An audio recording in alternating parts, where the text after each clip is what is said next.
नाम की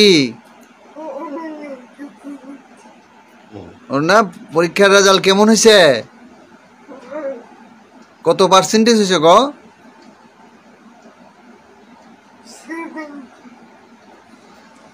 70 কত পার্সেন্টেজ? সুন্দর করে মাথাটা তুলো, আবার কো একটু।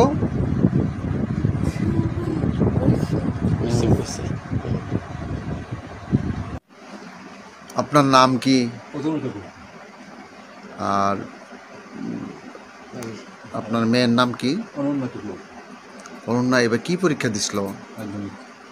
কেমন করছে রেজাল্ট?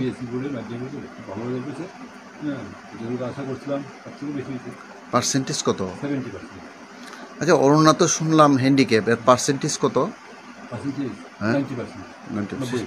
সে কি নিজের পরীক্ষা নিজে দিতে পারছে?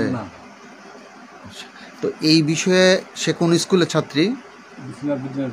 আচ্ছা, এই স্কুলের শিক্ষক শিক্ষিকারা তার যে দীর্ঘ পথ পরিক্রমা করিয়া সে আজকে মাধ্যমিকে 70% নাম্বার পাইল, শিক্ষকদের সম্বন্ধে আপনি কি কইবেন? শিক্ষকদের সম্বন্ধে তো আমি সর্বাগ্রে করি, তাদের অবদান তো মানে খুব ভালো, তাদের অবদান এবং তাদের অনুপ্রেরণাতেই এতটা করতে পারছি। বিশেষ করে কোন কোন স্কুলের কোন কোন স্যার বা দিদিমণিরার ভূমিকা ছিল ভালো? প্রথম তো প্রাথমিক উৎসবটা করছি। আচ্ছা, দুপুরে ভালো উৎসবটা পাইছি আমরা। উৎসবটা করছি প্রচণ্ড দত্ত না দাস পেতাম না, সুবীর নাথসমা, তারপর অন্তরায়, তারপর এই বাকিটা মানে কি নাম ভট্টাচার্য, বিশেষ ভট্টাচার্য, হ্যাঁ, তারপরে আরও যারা সবার নাম তো কিছু মনে নাই আমার। তারপরে যিনি আছে আগে অনুপমা ভট্টাচার্য, এখনও যিনি যারা আছেন তাদের নাম আমি ঠিক করে উঠতে পারি না।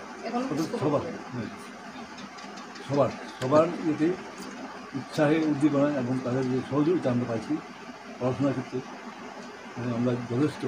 আচ্ছা, অনন্যার এই সফলতায় আপনার মানে আপনার মনে কী হচ্ছে, এই বিষয়ে আপনি কী বলবেন?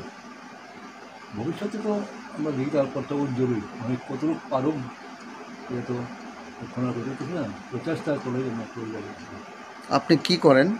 আমি খোয়াইপুর পরিষদে হাউসকিপিং স্টাফ হিসেবে কাজ করি, এখন ভগৎ সিং পার্কে আছি। অরুণার এই সাফল্যে আপনারা খুশি? খুশি, হ্যাঁ, খুব খুশি, খুবই খুশি। এই জায়গাটার নাম কি? বনকর। বনকর। বনকর।